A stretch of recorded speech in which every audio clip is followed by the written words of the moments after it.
menimpa pesawat ATR yang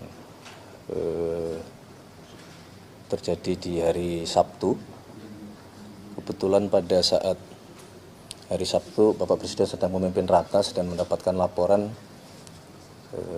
Pertama-tama tentunya kita menyampaikan rasa keprihatinan, duka cita yang mendalam karena sekali lagi terjadi sebuah musibah, dan pada saat itu beliau langsung memerintahkan kepada seluruh jajaran terkait untuk sesegera mungkin melakukan pencarian, dan bila mana telah ditemukan titik koordinat di mana pesawat tersebut mengalami musibah untuk secepatnya dilakukan evakuasi. Dan alhamdulillah seluruh jajaran kita monitor bergerak dengan cepat, Basarnas, kemudian TNI, Polri, di bawah Pangdam dan Kapolda beserta dengan pemerintah Provinsi Sulawesi Selatan yang dipimpin oleh Gubernur telah bergerak cepat dan telah menemukan